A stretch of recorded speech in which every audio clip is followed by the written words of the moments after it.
पतंग उड़ रही है, ये वाली एकमात्र पतंग ये उड़ा रहे हैं ये भाई साहब।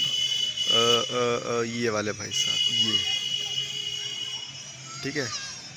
और ये जो है उड़ाने की कोशिश कर रहे हैं ब्लैक वाले। और अच्छा, ये दोनों मिलके, एक ये वाले जो उड़ा रहे हैं और ये जो सर्दी लपेट रहे हैं, दोनों मिलके पतंग उड़ा रहे थे अभी। और आप देख सकते हैं कुछ लोग उड़ाने की कोशिश भी कर रहे हैं। ये भाई साहब हैं, इनकी है ये वाली पतंग। हालांकि मेरे फ़ोन के कैमरे से शायद ही दिखाई दे। आज पतंगों पर ही बात कर लेते हैं थोड़ी सी। और मैं अगर अपने बारे में बताऊं तो मैंने पतंग उड़ाई थी सबसे पहले। जब मैंने जो सफल पतंग उड़ाई थी वो उड़ाई थी आज से तकरीबन बिल्कुल 10 साल पहले ही। और 10 साल पहले इसी समय के आसपास उड़ाई होगी, क्योंकि 10th के एग्ज़ाम्स होने के बाद काफ़ी छुट्टियां होती है और 11th क्लास में शायद उस समय तक मैं गया नहीं था।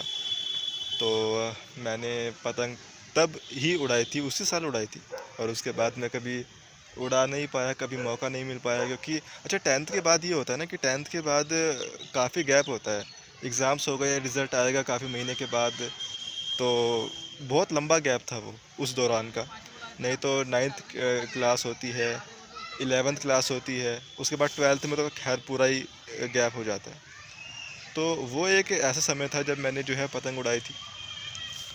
और उसी साल मैंने सीखी भी थी।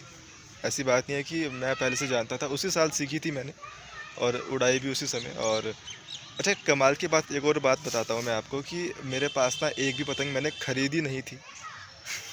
वो सारी मेरे पास कट के आई थी। तो कट के आई थी, तो जितनी भी थी उनमें जो है डोर जो है बंधी हुई थी, सद्दी लगी हुई थी, मांझा मांझा भी लगा हुआ था। हाँ, मैंने कुछ नहीं ख़रीदा था, कमाल की बात ये थी। तो मैंने और काफ़ी सारी थी, 5-6 पतंगे कम से कम तो रही होंगी। और हमारे घर ना, हमारी छत पे आती ही रहती थी पतंगे। और मतलब ये था कि इतने इतने मांझे मेरे पास इकट्ठा इकट्ठा हो जाते थे, तो अच्छी बात है। और उसके बाद ऐसा कोई ना तो मौका आया, मतलब एक तो टाइम भी नहीं मिला उसके बाद तो, उस साल के बाद। और ना ही कभी ऐसा हुआ कि इतनी सारी पतंगे जो है कट के मेरी छत पे आई हो। तो कुछ ऐसा हो नहीं पाया उसके बाद। और वो एक अलग ही फीलिंग थी। मतलब अब मैं क्या कहूँ, मैं कुछ कह भी नहीं पा रहा हूँ कि पतंग उड़ाना भी एक ऐसा लगता है जैसे आपने बहुत कोई बड़ा सा काम कर दिया है, ऐसा जो है लगता है। मतलब लगा था मुझे। और मैंने काफ़ी इन्जॉय किया था, वो मैंने बता ही दिया आपको। और बाकी तो ये है कि आपने भी ज़रूर पतंग तो उड़ाई होगी, लेकिन ये है कि जिन्होंने नहीं उड़ाई है कभी, उनके लिए ये बात है कि ये चीज़ एक बार आप करके देखिएगा, आपको कैसा महसूस होगा ना।